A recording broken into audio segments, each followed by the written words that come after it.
Olá, este é o Catedrático Podcast, o Catedrático do Conhecimento, o podcast que é uma ode aos professores.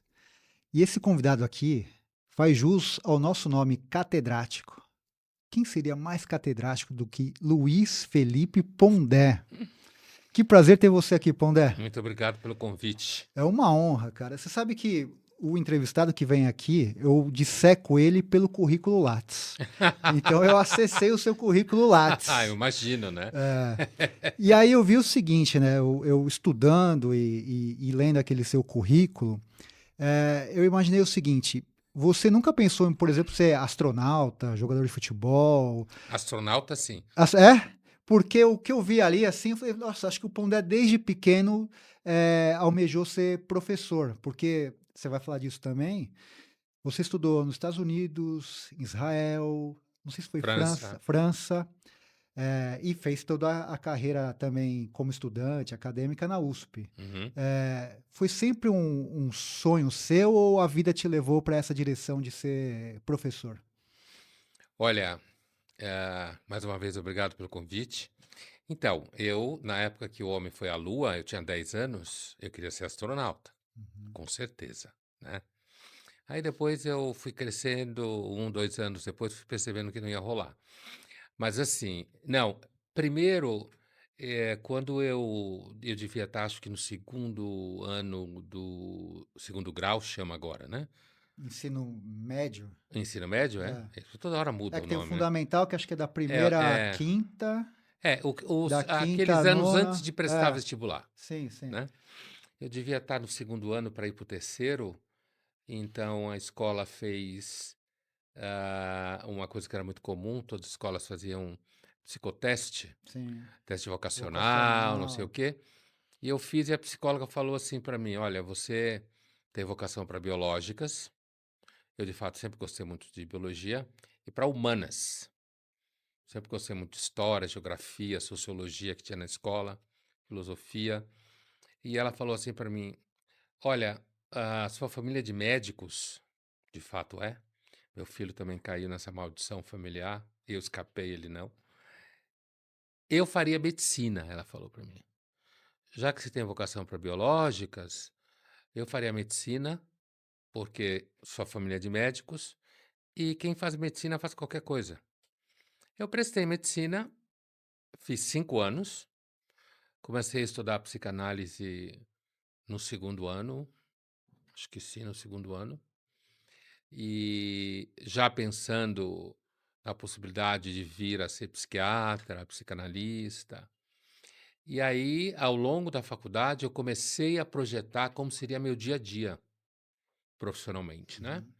Eu já tinha, a essa altura, eu já tinha começado a ter experiência hospitalar, já estava, conhecia os colegas da faculdade, o tipo de dia a dia que médico tinha, isso inclusive por causa do meu pai, do meu avô, da minha irmã mais velha.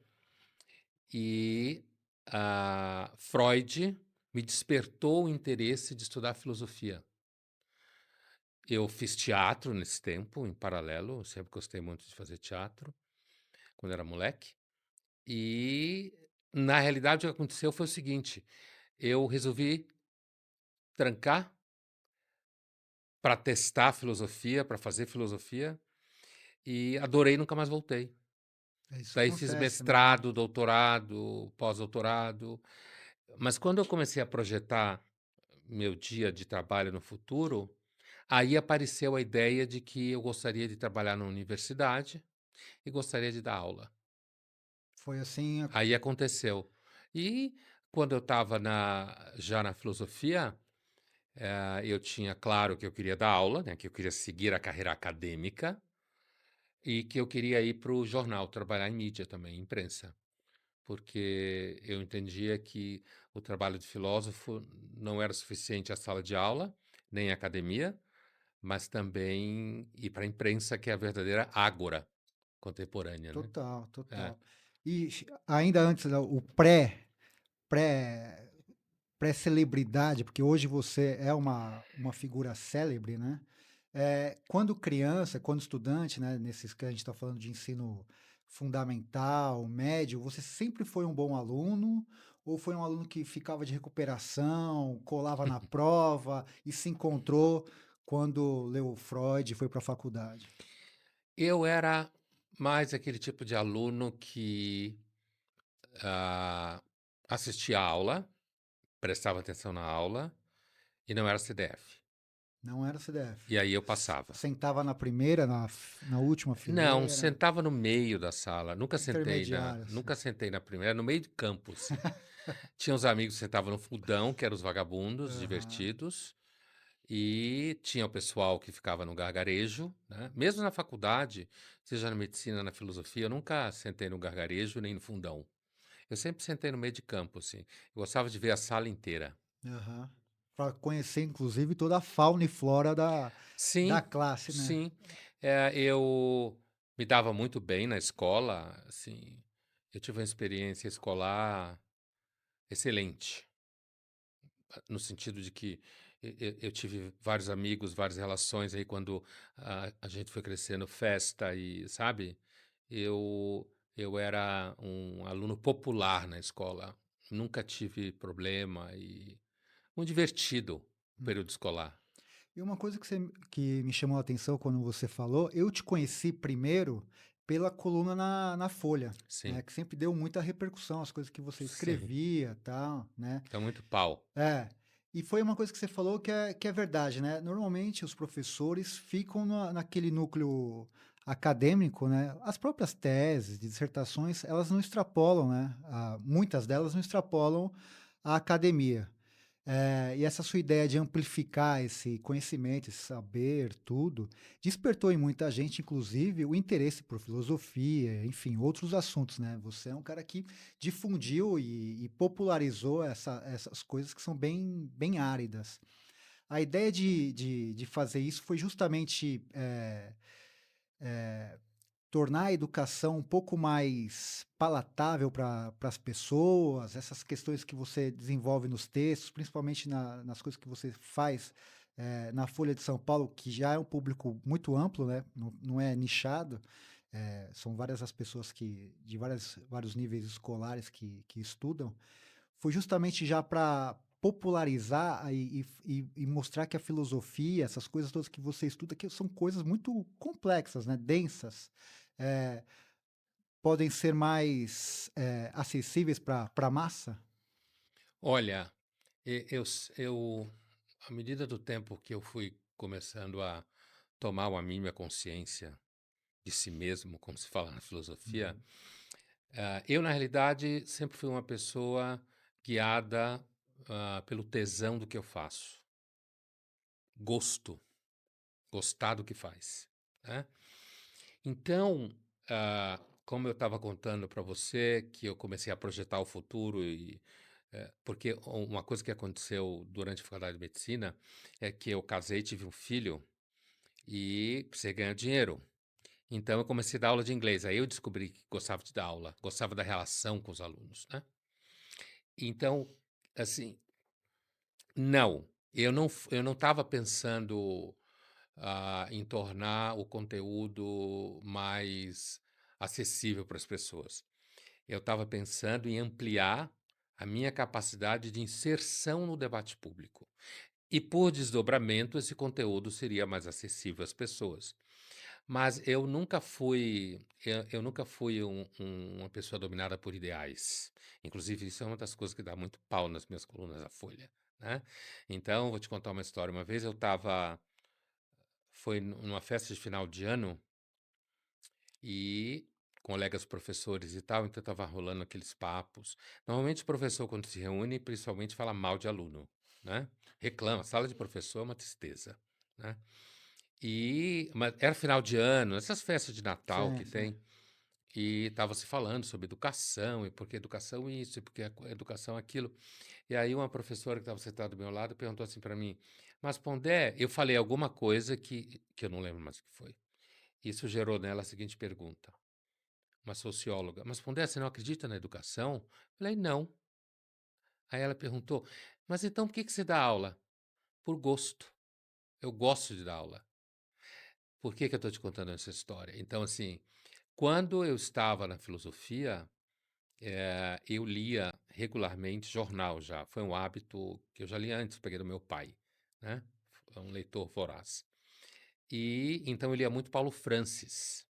E eu ficava impressionado com o repertório dele, que eu, àquela altura, já conseguia comparar Sim. repertório de jornalistas. De lá para cá aprendi muito sobre esse assunto. E eu fiquei impressionado, inclusive, com o repertório que ele tinha no Freud, porque sempre se falou muita besteira sobre Freud. Paulo E ele, Franz era um intelectual, né? ele era um nível de jornalista que hoje Sim. raramente você Nem tem. tem, acho. Os jornalistas hoje, a maior parte é só gente que fica pregando coisa, É. né? E aí, então, foi isso que me levou. Eu lembro que na sala de aula, com os amigos no intervalo, eu apontava, eu andava sempre com a folha na mão, porque eu estava lendo sempre, Sim. falava, eu quero escrever aqui na Ilustrada, porque eu acho que se eu chegar na Ilustrada, daí eu vou conseguir de fato fazer filosofia, e não só em sala de aula. Então, eu não tinha essa ideia pedagógica que você perguntou. Principalmente porque a minha relação com o trabalho é sempre uma relação de fazer o que eu gosto no cotidiano. E foi uma das coisas que me afastou de medicina, porque eu percebi que eu não queria viver em um hospital. Isso não era o barato, não me É. interessava aquilo, né? E por desdobramento, eu sabia que ao ampliar a inserção da filosofia, eu iria despertar em mais pessoas o interesse por esse assunto. Mas eu, hoje, ainda mais do que na época, estou muito longe de achar que, por exemplo, informação produz consciência crítica. Sabe? Eu acho que consciência crítica é quase um milagre. E esse mito do jornalismo, de que você oferecendo informação, você vai produzir pessoas mais críticas, hoje a gente sabe que não acontece Consciência de isso. classe, as Não, não coisas, né? acredito nisso, não. E uma coisa que também eu queria que você falasse é o seguinte: todo mundo fala no Brasil, é meio paradoxal isso, né? A educação é importante, tudo, eh, homenagem aos professores, tudo da boca para fora, mas assim, concretamente, o Brasil não valoriza a educação, né? Nada. Eh, Como que você, um professor, e a gente sabe disso, assim, que são poucos os professores que viraram celebridades, né? Sim. A citar assim, Darcy Ribeiro, talvez, enfim, Alguns professores que eu tive na USP, alguns, mas bem poucos, né? sim, mas Aquela muito bons. dicotomia que faleceu recentemente, Não foi minha não professora. foi, Não. mas que também virou, né? Esqueci o nome dela, virou, mas virou até quase que no final da vida, tudo. Esse fato de você se tornar o que você se tornou, não um professor, mas já um ícone da educação, até um ícone pop, vai. Uhum. Isso incomoda? Tem vaidade, por exemplo, dos professores? Tem ciumeira, tipo, de gente que fica meio bronqueada que você chegou num nível muito alto? Essa ciumeira, você não precisa chegar num nível muito alto para existir. Basta você ter sucesso com os alunos. Já tem ciumeira. É claro que sucesso com os alunos em sala de aula, por exemplo, na pós-graduação estrito sensu, que é mestrado e doutorado, você sabe, quando a sua turma tem muito ouvinte, isso já é suficiente para gerar ciumeira. Quando você tem, também na pós-graduação estrito sensu, quando você tem procura alta de alunos querendo fazer mestrado e doutorado com você, isso já gera ciumeira. Então, o que eu estou te dizendo é que quando você chega na imprensa ou na mídia, fica famoso, não sei o quê, seguramente gera ciumeira. Mas a ciumeira começa antes, entendeu? Porque se você se destaca dentro da universidade, normalmente isso dentro, com os alunos, nas pesquisas que você faz, livros que você escreve, esse tipo de coisa já gera ciumeira, porque a universidade, o cotidiano, pode ser muito produtor de mediocridades. Inclusive porque todo o sistema de aferição de produção, né? Qualizar, Lattes, plataforma Sucupira, não sei o quê, Sim, né? Todo esse sistema de aferição, que ao mesmo tempo é muito difícil imaginar isso, a vida acadêmica sem métricas, porque você afere o tempo inteiro, Sim. isso já produz uma mediocridade com PhD, como eu chamo. Porque, assim, você fica preocupado, você faz game, como os americanos falam, você tem que publicar tantos artigos, mesmo que ninguém leia nada, né? Você tem que publicar em revista Qualizar, Sim. você tem que se preocupar se você está sendo citado no exterior, também nacionalmente. Significa que você vive para esse tipo de métrica. E não só você. O programa de pós-graduação estrito sensu em que você está inserido também depende disso. Então, não é só o Lattes, é o Lattes e a sucupira do departamento inteiro, do programa inteiro. Então, isso é uma pressão sobre os professores para que eles façam aquilo que vai gerar métricas positivas para aquele programa, porque isso teoricamente vai gerar mais bolsa, vai fazer com que quem peça a financiamento para ir em congresso consiga, vai gerar bolsa pesquisa para professor. Então, isso tudo também produz uma espécie de mediocridade, entende? E isso que eu estou falando não tem nada de. Eu não estou Segredo. descobrindo a roda. Sim. Tem até livros que discutem isso, livros que discutem isso especificamente, né? Eu lembro, inclusive, de uma discussão que era a seguinte: a comparação entre grupos de pesquisa que são muito institucionalizados e seguem regras, eles são muito positivos na manutenção de pesquisa a longo termo. Grupos mais soltos, mais espontâneos, mais irreverentes com relação à aferição de métricas, de resultados, tendem a ser mais criativos. Na realidade, a universidade ela precisa dos dois tipos de movimento, Sim. mas infelizmente o movimento espontâneo tem sido cada vez mais raro. Então, sim, a ciumeira existe. Essa ciumeira, às vezes, ela não prejudica só você, professor, prejudica os seus orientandos também. Entende?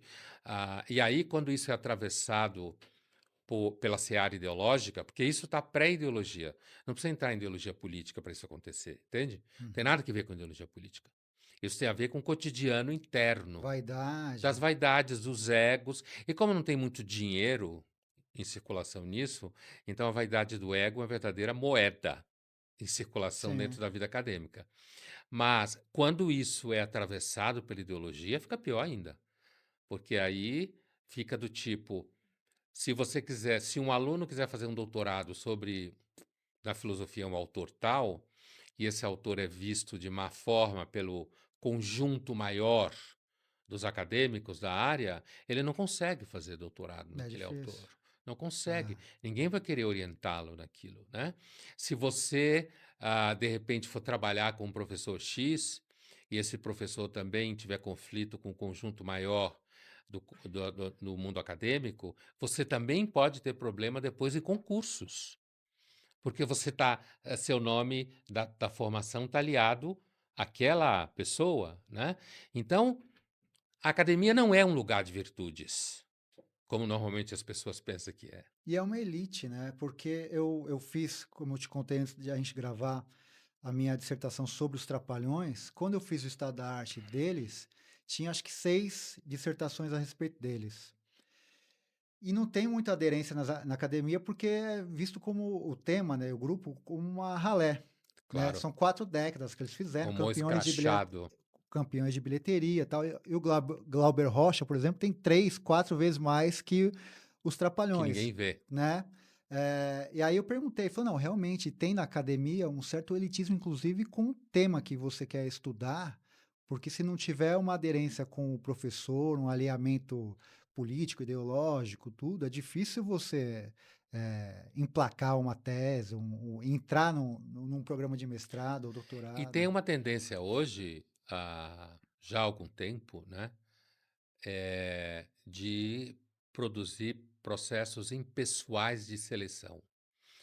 Porque quando eu entrei no Strito Sensu, na USP, era muito claramente, você começava a assistir a aula daquele professor, você se aproximava porque você queria trabalhar X, e você sabia que aquele professor que trabalhava X, E funcionava assim: quando você chegava na seleção, era muito mais pro forma do que qualquer outra coisa, Sim. porque a seleção acontecia a partir do momento que surgia afinidades entre o que você tinha interesse como aluno e o que o professor em questão tinha interesse como professor. À medida que o tempo foi passando, esses processos foram se tornando mais impessoais, inclusive no sentido, de produzir mais equidade na distribuição de alunos. E isso tem, por exemplo, quando você está na universidade pública, o seu salário não depende do número de alunos que você tem. Mas quando você está em PUCs, por exemplo, como o meu caso, no estrito sensu, eu saí do estrito sensu em 17, porque estava de saco cheio da CAPES, da política, das Silmeiras, da baixaria, e aí é uma outra história. Sim. Mas assim, ah, o que acontece é que o processo para produzir uma suposta igualdade de distribuição, numa universidade pública, como eu estava dizendo, o salário não está vinculado ao número de orientandos que você tem, então, às vezes, você pode nem querer orientar quase ninguém, né? Nas PUCs que está associado, então o orientando vira uma moeda de troca, porque ele vai impactar diretamente o contrato que você tem de Que horas doideira. com a universidade, entendeu? Apesar que não é um contrato horista, como se fala nas privadas em geral, é um contrato que tem 10 horas, 15 horas, 20 horas, 30 horas, 40 horas, e isso significa um certo número de aulas de disciplinas, um certo número de produção de resultados, aquela história lá que a gente estava Sim. falando, e um certo número de orientações quando você está no estrito sensu, que era meu caso o tempo inteiro. Então, ah, o resultado é que, assim, o que acontece é que a universidade ela foi produzindo mecanismos menos pessoais para atribuição de orientação, para supostamente garantir uma distribuição mais equitativa de orientações, né? E isso significa uma ideia de que a relação com o professor ela não seja uma relação que alguém pode chamar a partir de Bem mais amplo. afinidades eletivas, sabe? Antes vem você ser aprovado em provas, você ser aprovado em entrevista, né? Que alguns alunos consideram uma prova oral, Sim. em entrevistas, e é assim que funciona mais hoje em dia, né? Então, a universidade é um lugar que, para mim, por exemplo, o maior prazer na universidade sempre foi o chão da sala de aula.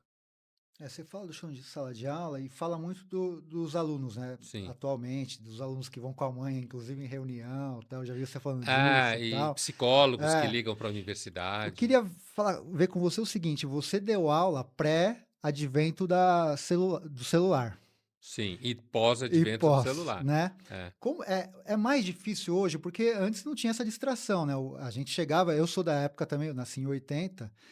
Não tinha celular, então a gente chegava lá com caderno e lápis e caneta e não tinha que olhar para o professor. Hoje, o aluno, antes da mochila, coloca o celular em cima da mesa, né? É mais difícil dar aula hoje porque tem essa distração. E a segunda pergunta, você pede para desligar o celular? Como que você faz para, porque é um concorrente seu, né? Na questão da atenção, que hoje é um capital, né? A atenção é um capital, né? Que você tem que buscar sempre. Olha, não, nunca pedi para ninguém desligar celular, botar o celular na bolsa, na mochila, o que for. É claro que o fenômeno do celular ele foi piorando nos últimos anos. Eh, eu tenho a impressão que a cultura do celular e da internet, redes sociais, ela gera dois tipos de problema. Um problema é o fato de que isso pode distrair o aluno dentro da sala de aula, né? Fazer o aluno prestar atenção hoje é mais difícil do que era 5 anos atrás, por exemplo. Ou há 10 anos atrás, muito mais difícil do que era Sim, 10 anos atrás. A cultura do celular também, me parece, causa um certo dano cognitivo, no sentido de que a economia da atenção, como se fala, a economia da atenção ela fica mais escassa. Toda economia é escassa, mas ela fica mais escassa para você ficar ali ouvindo o que o professor está dizendo, né? Ou prestando atenção no seminário, seja lá o que for. Por quê? Porque a sua atenção ela está sendo esgotada no celular. Mesmo que você não esteja olhando exatamente naquela hora, você pensando no que você poderá ver se você olhar, a Sim. preocupação de que você quer olhar, o momento que você olha meio assim As de canto, notificações. todas as notificações que começam a aparecer aqui na tela. Então, isso tornou mais difícil mesmo, mas não só por causa da peça celular, se tornou mais difícil por conta dessa escassez da atenção, da economia da atenção. O aluno hoje ele tende a ser menos interessado. A, a- as minhas aulas sempre foram aulas muito participativas, participadas. Eu nunca fiz chamada, por exemplo, muito raramente, né? Eu também nunca precisei fazer uso de medidas disciplinares, por exemplo, né? Milho no chão. Não é? Botar aluno para É. fora de sala, mas também nunca proibi ninguém de ir no banheiro durante a prova, Aham. né? Nunca fui muito encanado com esses mecanismos. Cola, essas Não, eu nunca coisas. fui muito encanado com isso, porque eu sempre achei que no final das contas, lá na frente, isso não faz muita diferença, sabe? Aham. Se você colar tudo a vida inteira, vai ser ruim para você, Sim. né? Mas a ideia de garantir, como eu lembro de algum tempo atrás, quando surgiu a coisa do recorte e cola, que hoje está muito pior do que Ctrl C, isso, Ctrl V, é né? isso mesmo. Eu lembro que tinha colegas que pediam trabalhos e ficavam depois analisando os trabalhos, comparando com o que tinha na internet sobre aquele assunto. Eu achava isso um terror. O que aconteceu comigo quando isso veio à tona é que eu comecei a fazer só avaliação oral. Você parou de fazer prova escrita. Isso chegou o momento que eu parei mesmo de fazer prova escrita. Caramba. Parei, Por né? conta disso. A prova escrita em sala de aula não, porque isso não tinha recorte e cola. Aham. Eu fui parando de fazer prova escrita Trabalho. porque trabalho seminário presencial, como se fala hoje em Aham. dia. Não trabalho escrito, Sim. que o aluno tinha que trazer uma parte escrita, né? E porque eu fui percebendo que a prova oral é sempre um mecanismo muito melhor para você avaliar. E depois que, à medida que o tempo foi passando, a capacidade de escrita dos alunos foi piorando muito, né? Isso é uma coisa que eu não sentia 10 anos atrás, ou mesmo um pouco menos que isso, mas hoje é muito claro que o aluno tem menos disposição para atenção. Ah, por exemplo, eu escutei recentemente, depois da pandemia, né? Isso depois da pandemia, ou seja, recentemente. Eu escutei eu falando, dando uma aula de literatura clássica, e eu falei o nome do Shakespeare, e um aluno perguntou assim: o que é Shakespeare? Puta merda. Eu sempre tive acostumado a alguém perguntar quem é Shakespeare, né? Ou mesmo mais para trás, que tinha uma noção de que existia um cara chamado Shakespeare, famoso, que escreveu umas coisas que, de repente, tem um livro em Sim. casa ou alguma coisa Uma assim. peça de teatro, Alguma coisa né? assim. E, não, o que é Shakespeare é o nível avançado. Veja, isso não significa que você não encontre alunos ainda que se destacam.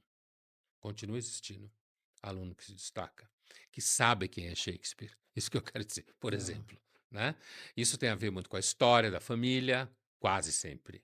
Tem a ver com a história da família, do incentivo que essa menina ou esse Pessoa menino teve, né? recebeu, essa pessoa teve dentro da sua história familiar, ou mesmo da escola que frequentou antes de chegar na universidade.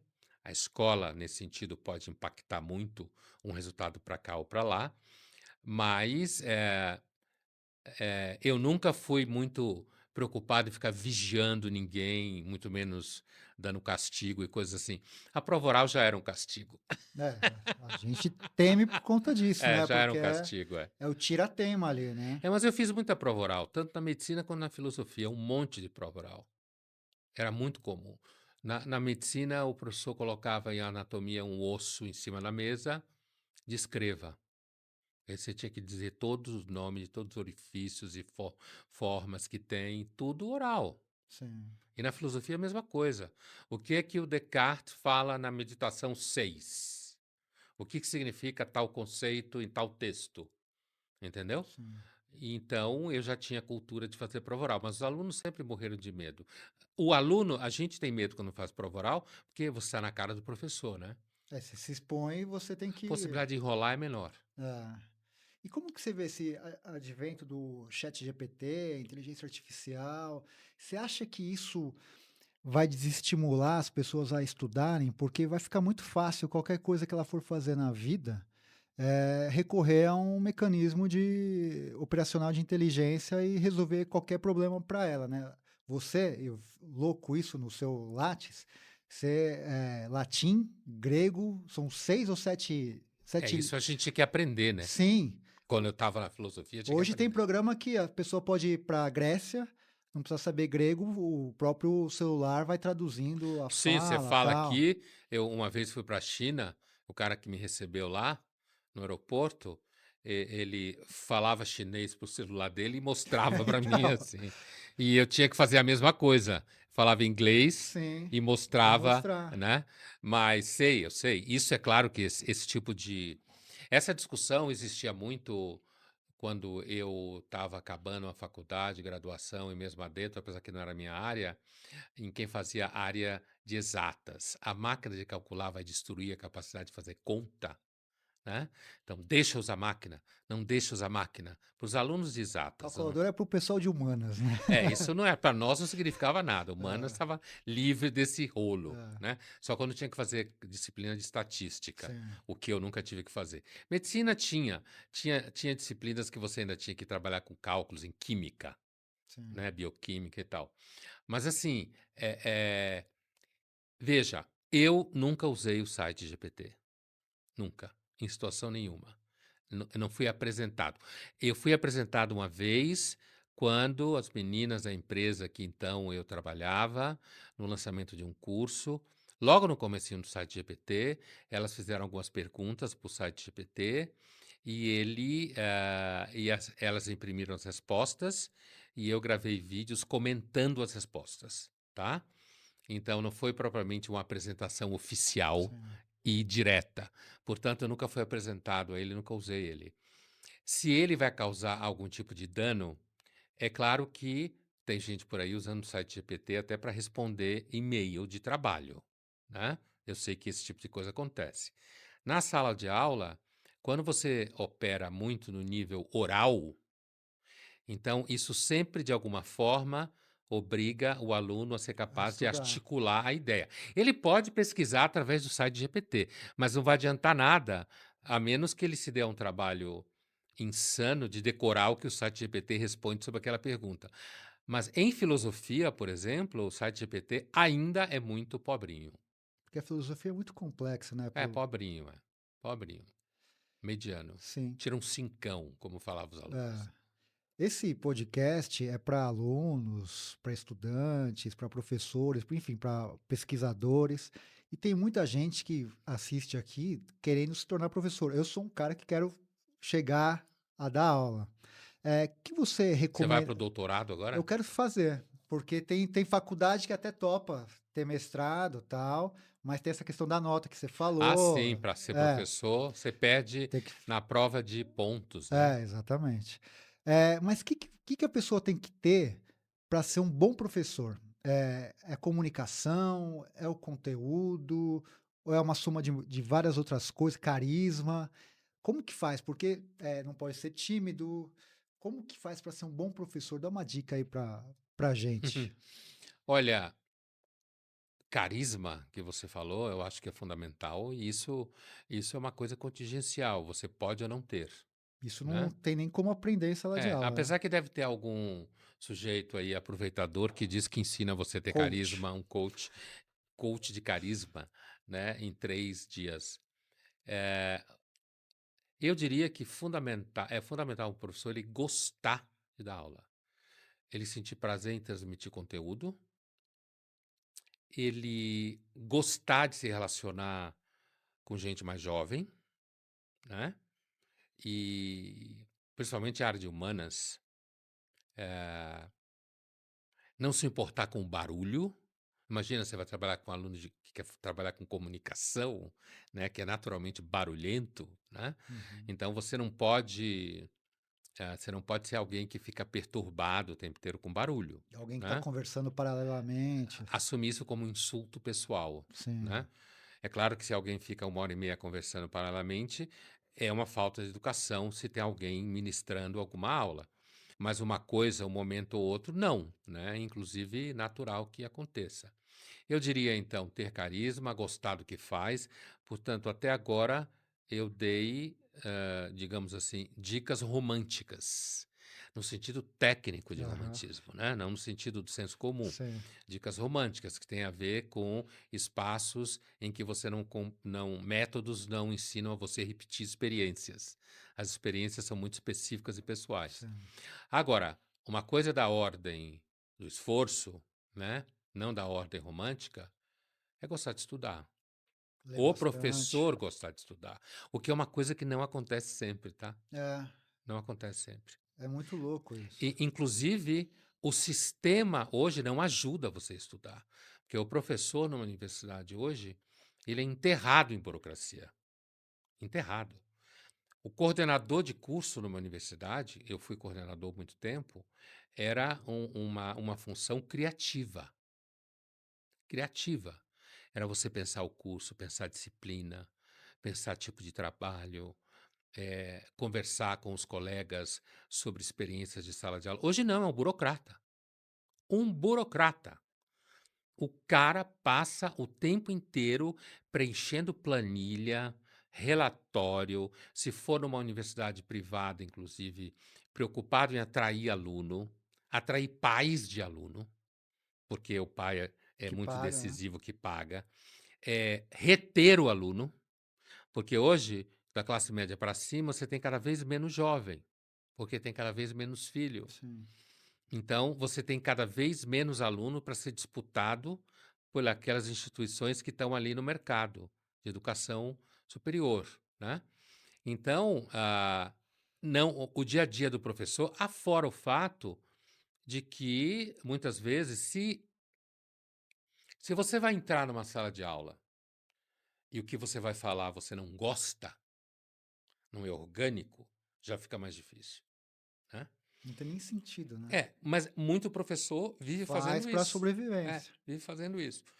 Agora, e se você não gosta de ler, se você não tem tempo, de repente tem professor por aí que dá 150 aulas para pagar os boletos, então, evidentemente que ele vai passar a ser um reprodutor de conteúdo.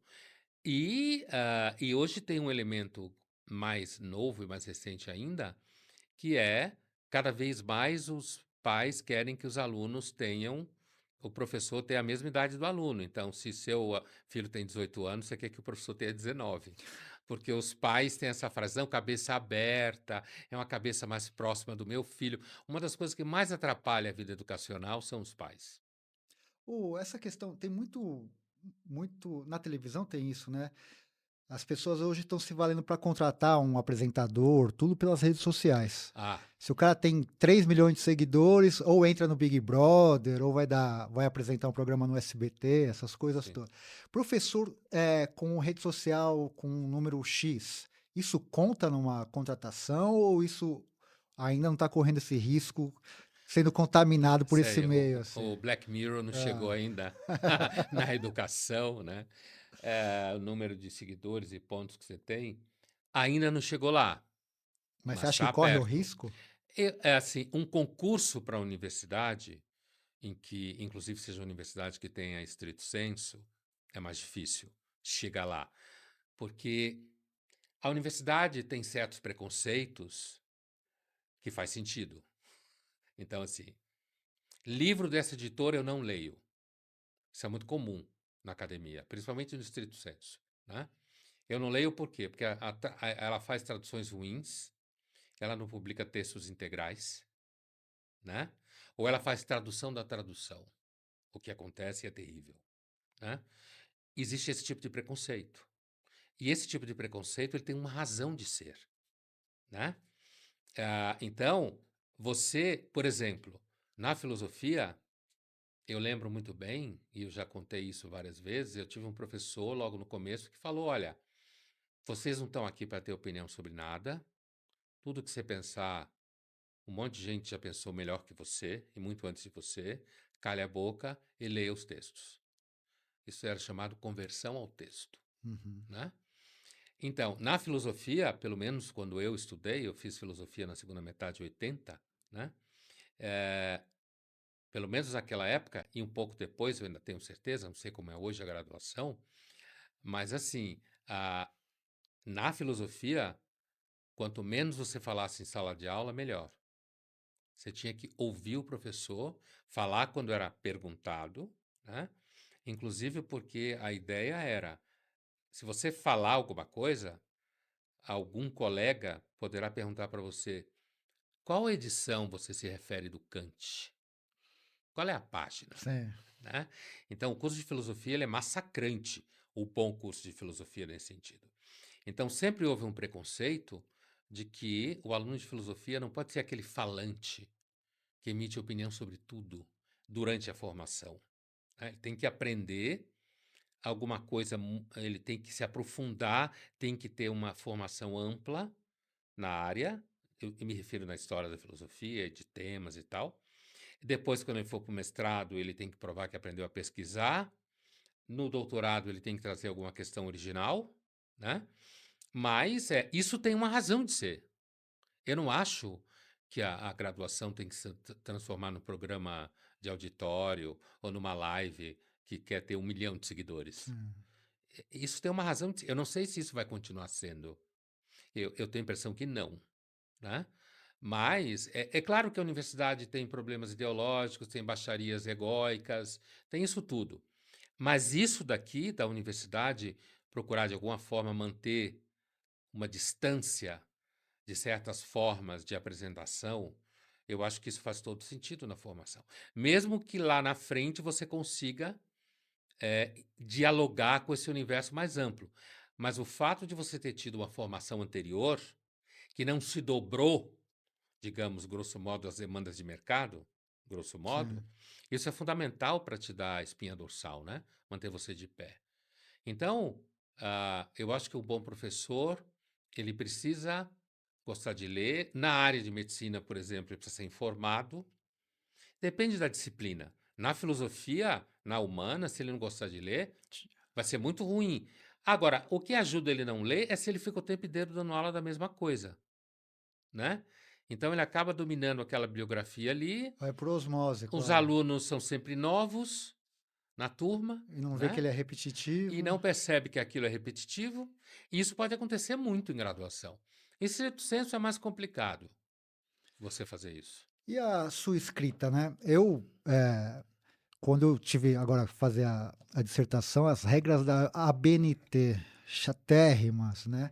E aí eu entendi porque muita dissertação e tese não vira livro, porque a leitura é chata, né? É muita citação, tal. Eu falo, pô, eu quero ler o Pondé.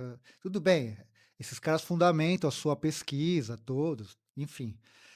Como que você divide, por exemplo, quando você escreve a sua coluna na Folha, seus livros que você lança e os artigos que eventualmente você escreve e tal?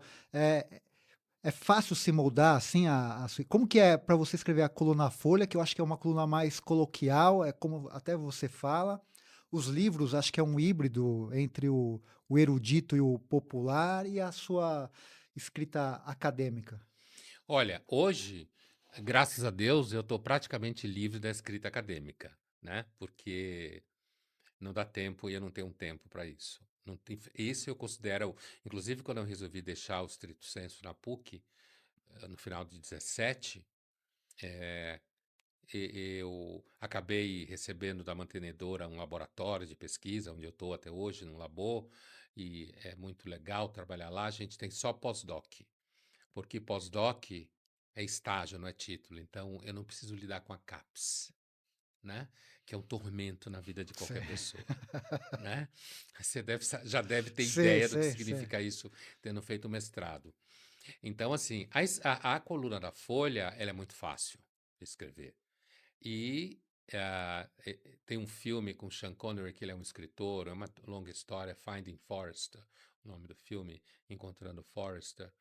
E ele, acho que o título em português ficou Procurando Forrester, não lembro mais, mas em inglês é Finding Forrester, em que ele é um escritor e que ele está, tipo, dando aula para um menino que quer ser escritor, facilitando a conversa, e ele fala pro menino assim: olha, o segredo de escrever é escrever. Eu sei que hoje tem milhares de cursos de escrita criativa, Sim. né? Mas quanto mais você escreve, melhor você escreve e mais fácil fica de escrever.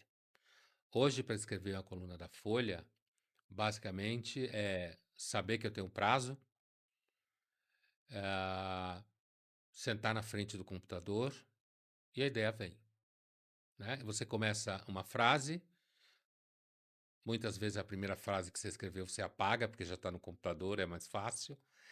Mas escrever a coluna da Folha é fácil, inclusive porque o mundo é muito rico de ideias para você. Sim. Toda hora acontece alguma coisa. Você fala muito de série, de filmes, de Tem todo cultura, tipo de de tudo, coisa, né? Política. E o que acontece no dia a dia, Sim. comportamento e tal.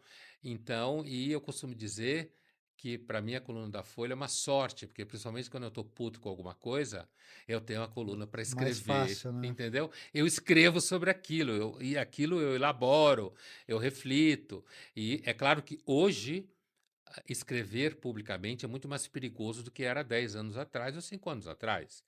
Porque hoje a gente vive numa verdadeira censura líquida, né? Qualquer palavra você pode ser Alguém pode querer te cancelado. processar. Eu não estou falando de STF política, estou falando de pessoas comuns. Sim. Podem se ofender e querer processar. Então, hoje a gente vive numa época muito ruim nesse aspecto. Muito ruim, né? Em que a palavra pública ela é caçada sistematicamente. E eu não estou falando de censura de poder judiciário nem poder executivo, não. Por isso que eu tomei emprestado o conceito do Bauman. Estou chamando de censura líquida. Sim. Ela vem de qualquer lugar. Você Não faz ideia de onde que pode é vir, né? que ela vai se expressar e se materializar no universo jurídico. A censura hoje é jurídica. Você tomou processo já, essas coisas? Tentativas. Tentativas. Tentativa, né? Então, assim, agora, ela vem sempre no formato jurídico. Isso não tenha dúvida. A pessoa acessa o MP, normalmente esse é o caminho, né? Porque esse é o caminho para você chegar. E não é só. Outro dia, um colega da Folha escreveu uma coluna criticando alguém, acho que de um partido político, que acionou o MP para processar uma artista que tinha falado X. Agora eu lembrei que é o assunto, mas eu não vou repetir, porque tem as palavras que você não deve nem falar. Então, assim, a artista tinha falado X, então alguém de um partido político acionou o MP para processar essa artista e o colunista criticava essa atitude, inclusive discordando do que a artista tinha falado, mas dizendo: peraí, se você começar a processar uma pessoa que emite opinião como essa, daqui a pouco ninguém emite opinião. Não tem Né? imprensa, não tem nada, né? Hoje existe crime de opinião. E não é que vem do STF, eu não estou discutindo esse assunto. Ela vem do nível comum da população via MP, que não é poder judiciário, mas é do âmbito da justiça. Sim. Então, assim, portanto, hoje é muito perigoso escrever. A palavra pública, em geral, não é só escrever, pode ser na TV. Esse caso mesmo foi um áudio, foi uma peça gravada, não foi escrita, uma fala numa entrevista, Sim. uma coisa assim. Ah, os livros, para mim, hoje em dia, os livros que eu. Agora vai sair um livro, deve estar chegando na livraria. Hoje eu recebi um e-mail dizendo que estava chegando na livraria. Olha só. Um Conta livro. aí qual que é esse livro É um e livro. como que você falou da coluna da Folha que você se vale muito do que acontece no dia Sim. a dia. Para lançar um livro, o que que te inspira a falar assim, o tema, assim, por que que você vai lançar um livro? O que que te faz lançar um livro? Antes de tudo, eu diria alguma coisa que eu sei que não vai caber numa coluna da Folha. Não vai caber em Você, 4.526 toques é totais, uma coisa que né? você precisa desenvolver Precisa bem mais. desenvolver mais, né? Depois algum tema que eu venho matutando. Eu diria que os livros nascem principalmente de leitura de outros livros. Legal. de conversa com outros autores, vivos ou mortos, Uhum. né? Esse livro se chama Da Alma e dos Ossos, e ele é uma série de ensaios. Eu há muito tempo escrevo ensaios, mesmo que seja um Sim. só, né? A forma ensaística, ou a forma ensaio, como se fala em filosofia, e ele é um livro de crítica cultural. É isso que ele é. Legal.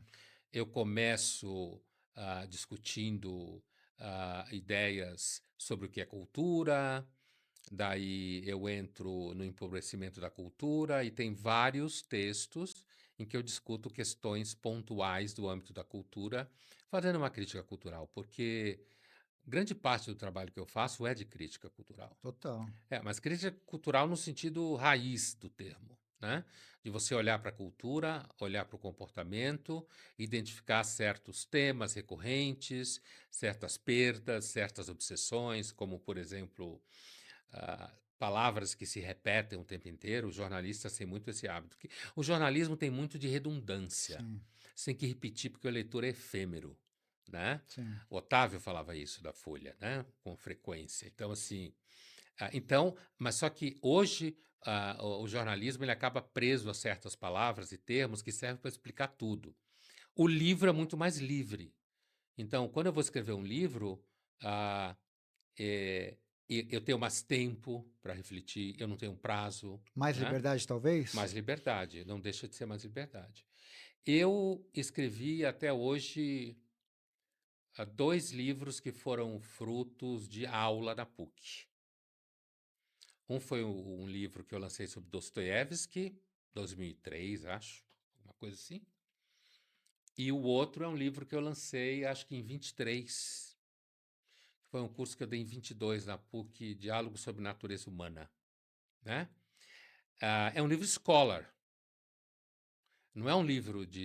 Esse livro da Alma e dos Ossos, ele é um livro que circula, né? Ele pode circular no âmbito fora da academia, mas ele é um livro que exige do leitor mais repertório do que o guia politicamente incorreto da Sim, filosofia. Então, tem graus. sim, sim. Tem livros que são fechados no mundo escola, que eu não tenho mais interesse de escrever. Tem livros e que eles exigem uma certa erudição, como esse do A Alma e dos Ossos, como Diálogos acerca da Natureza Humana. E tem livros que são mais abertos, como Fragmentos Filosóficos de Horror, que eu lancei, sei lá, 2, 3 anos atrás, né?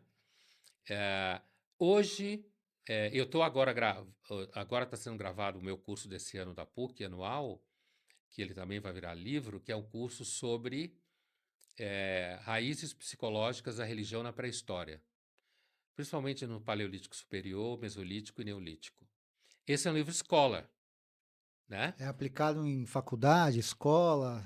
Não, não, não. Ele é um livro escola no sentido que ele é um livro que está sendo trabalhado num ambiente da universidade com referências, né? Então, eu faço referência a tal autor, você sabe disso, Sim. né? E aí eu digo, aquele autor, por exemplo, entra em conflito com tal autor acerca de tal tema.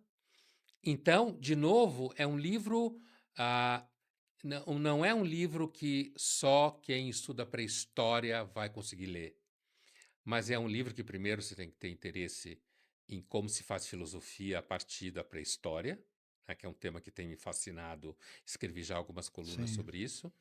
E é um livro que tem referência bibliográfica, terá, né? Mas na sala de aula já tem citação, entendeu? Então não é um livro como um guia politicamente correto da filosofia, que é um livro que ganha um acesso a um número, a Tem uma milhões de ressonância muito maior, pessoas, né? muito maior.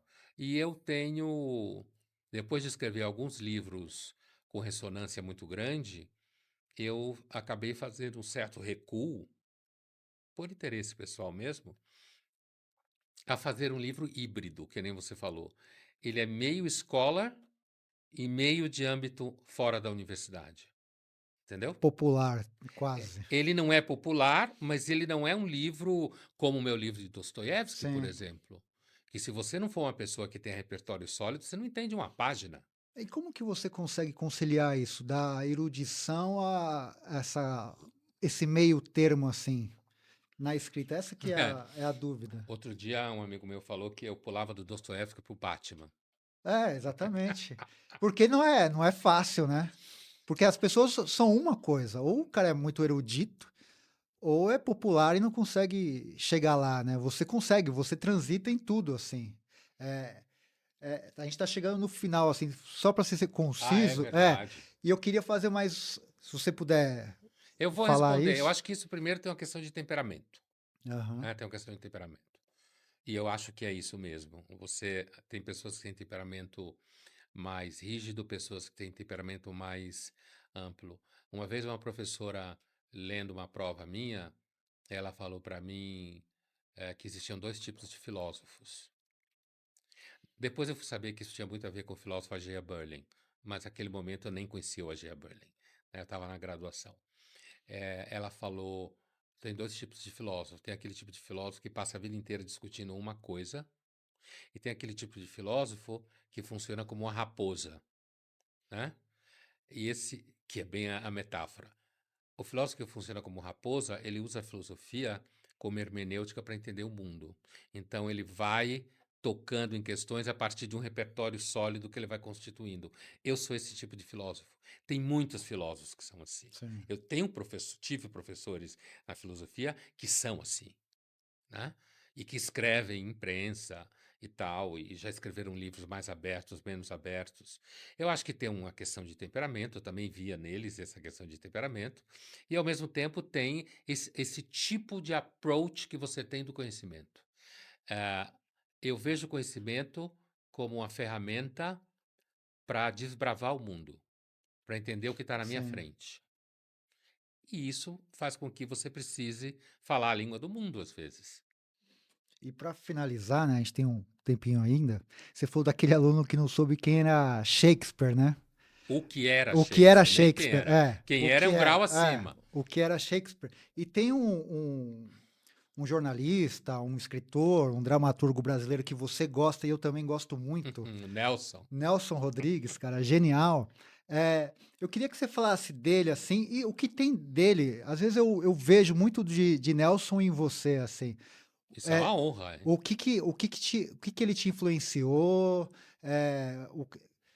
Porque ele, se vivo estivesse, ele teria muita dificuldade de escrever, né? Ele tinha a estagiária, a personagem dele, vários personagens que seriam super O é, Nelson hoje sofre um processo de apagamento. total, né? E não Na, na consegue. universidade, você encontrar alguém que aceite pesquisar o Nelson, os professores querem apagá-lo, editoras não querem publicá-lo. O que salva o Nelson é porque ele tem teatro. É. A Ele tem editora Record teatro. relançou umas, eu comprei os Várias livros. editoras relançaram, mas assim, as editoras relançam e não conseguem vender tudo o que querem. Ganham mais com o teatro, Tá. né? Mas o que, que tem assim do Nelson? O que, que ele te influenciou? Ou é viagem minha assim que Não, ele é não, um cara não. que é uma referência É para uma você? referência para mim. Mas antes eu tenho que dizer o seguinte: eu sabia que era o Nelson, já tinha visto peça do Nelson, mas a minha leitura sistemática do Nelson eu devo a uma aluna de mestrado, que era uma atriz, hoje ela não é, casou, mora no Canadá, Hum. mas ela veio para mim para fazer um mestrado sobre o Nelson, e eu falei para ela, mas eu não sou especialista em Nelson. Ela falou, você não é, mas você vai virar. E quando eu comecei a ler os textos para poder acompanhar o mestrado dela, eu vi que ela tinha toda a razão. Se apaixonou E aí eu pelo. comecei a ler o Nelson sistematicamente. Porque ele é Eu, engraçado, ele é tudo, né, mas cara? ele é um grande moralista, como se fala em filosofia. Moralista em filosofia é alguém que disseca a natureza humana. Entende? Eu inclusive, escrevi um livro sobre a figura da adúltera no Nelson. Sim. Né? Porque você tem no Nelson uma análise do sofrimento humano, do desejo, da morte, você tem uma análise das relações familiares. O Nelson é capaz de aprofundar uma característica da natureza humana, e é justamente isso que ele teria problema hoje.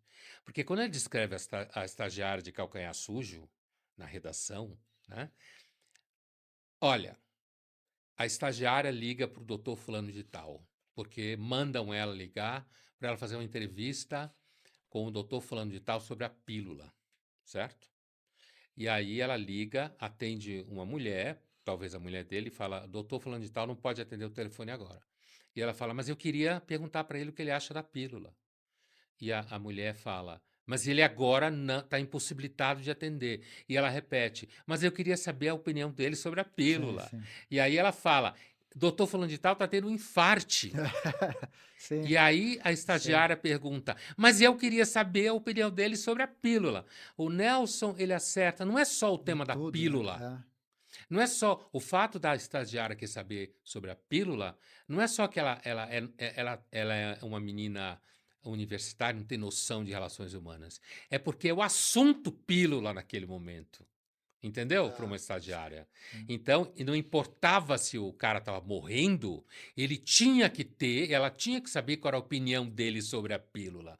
O Nelson matou a pau, né? O Ele é um mundo. filósofo? Era um filósofo, você acha? Ele era um filósofo no sentido, eu diria, original da expressão, um amigo da sabedoria e alguém que olhava para as coisas de uma forma muito profunda. Aliás, um dos resultados do mestrado, o nome dela era Beatriz, né? Uhum, Beatriz Curado. Ela foi uma dificuldade, porque provar as fontes do Nelson é muito difícil. sim. Ele não cita, então é muito difícil. Você só sabe que ele leu Dostoiévski, né? Mas você vê, ressoa vários temas da obra do Nelson. Eu diria que praticamente todos relacionados ao problema da natureza humana, que é um tema que sempre me interessou desde o doutorado, e a questão política. O Nelson percebeu nos anos 60 e 70 que a esquerda iria se transformar em mau-caratismo. Ele percebeu isso lá em 1960 e 70. Percebeu isso claramente e acertou.